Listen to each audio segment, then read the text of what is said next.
அனைத்து வராகி பிள்ளைகள் அனைவருக்கும் வணக்கம். இப்போ நம்ம 6ஆம் தேதி 7ஆம் மாதத்துலேருந்து 14ஆம் தேதி வரைக்கும் ஆஷாட நவராத்திரி பூஜை நடைபெறும். பெரும்பாலும் எல்லா வராகி கோயிலையும் அந்த 9 நாள் நவராத்திரி பூஜை நடைபெறும். இங்கே நம்மளுடைய சன்னிதானத்தில் பார்த்தீங்கன்னா வராகி அம்மா கணவன் மனைவியோடு இருக்கிறதுனால அந்த 9 நாள் இல்லாமல் 10ஆவது நாள் சண்டன் முண்டன்ற வதம் நடக்கும். அதை பெண்களே அந்த அம்மாவை சுமந்துட்டு போயிட்டு அந்த வதத்தை செய்வாங்க. அது நம்ம கோயிலில் ரொம்ப ரொம்ப விசேஷமானது. அதே போல் 11ஆவது நாள் இங்கே கணவன் மனைவியாக இருக்கக்கூடியவங்க 2 பேருக்கும் திருமண வைபோகம் நடைபெறும். அந்த நாளை பார்த்தீங்கன்னா 17ஆம் தேதி புதன்கிழமை 7ஆம் மாதம் நடக்குது. அதுதான் கடைசி நாள். அன்னைக்கு உன்மத்த பைரவருக்கும் உன்மத்த வராகிக்கும் திருமண வைபோகம் நடைபெறும்.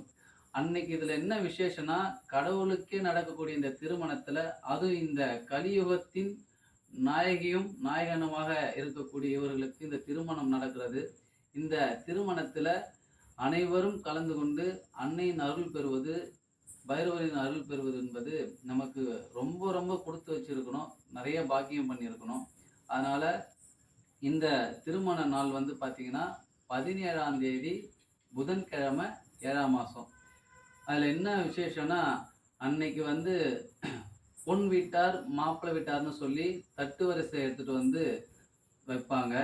அதே மாதிரி பொன் வீட்டு மொய் மாப்பிள்ளை வீட்டு மொய்ன்னுட்டு மொய் வைப்பாங்க. அதே மாதிரி வேண்டுதல் வைக்கிறவங்களும் இல்லை வேண்டுதல் வேண்டி நிறைவேறினவங்களும் வராகி அம்மாவுக்கு மாங்கல்யம் சாத்துறதுன்றது ரொம்ப ரொம்ப விசேஷமானது. அன்னைக்கு மாங்கல்யம் அந்த மாதிரி சாத்துவாங்க.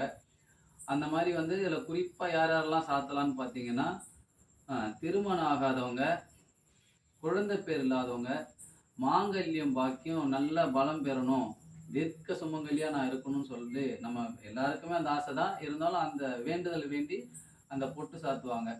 இந்த மாதிரி இப்போ இங்கே இருக்கிறவங்க கொஞ்சம் தூரத்தில் இருக்கவங்க எல்லாரும் கண்டிப்பாக இதில் கலந்துப்பாங்க, இதெல்லாம் செய்வாங்க. இப்போ வெளியூரில் இருக்கிறேன், நான் எனக்கு ஆசை தான், ஆனால் என்னால் செய்ய முடியல, நான் எப்படி செய்யணும் அப்படின்னு இப்போ உங்களுக்கு தோணலாம். அந்த மாதிரி உங்களுக்கு நீங்கள் அம்மாவுக்கு அன்றைக்கி பொட்டு சாத்தணும்னு நினைச்சாலும், நான் மாப்பிள்ளை வீட்டு சைட்லேருந்து தட்டு வரிசை கொடுக்கணும், இல்லை நான் பொன் வீட்டு சைட்லேருந்து நான் தட்டு வரிசை கொடுக்கணும், நான் மாங்கல்யம் சாத்தணும் அப்படின்னு நீங்கள் நினச்சிங்கன்னா, இந்த பதிவில் என்னுடைய ஃபோன் நம்பரை நான் பதிவிடுறேன். உங்களுக்கு இதில் நீங்கள் என்ன செய்யணும் அப்படின்றது, உங்களுக்கு என்ன தெரிஞ்சுக்கணும்னு நீங்கள் நினைக்கிறீங்களோ, உங்களுக்கு என்ன டீட்டெயில் வேணுமோ எனக்கு தொடர்பு கொண்டு நீங்கள் பேசுனீங்கன்னா நான் என்னென்னன்றதை உங்களுக்கு நான் தெளிவாக சொல்லுவேன். அதை போல் நீங்கள் உங்களால் அம்மாவுக்கு நீங்கள் என்ன செய்யணும்னு ஆசைப்படுறீங்களோ அதை செய்யலாம். கண்டிப்பாக அப்படி செஞ்சு உன்மத்த பைரவர் அருளையும் வராகி அம்மாவுடைய அருளையும் பெறுங்க. கண்டிப்பாக அன்றைக்கி என்னால் முடிஞ்சதுன்னா நான் ஒரு முழு வீடியோவை எடுத்தும் நான் என்னுடைய யூடியூப் சேனலில் போடுறேன். அந்த திருமணத்தை பார்த்து பைரவரையும் வராகி அம்மாவும் மனசார வேண்டிக்குங்க.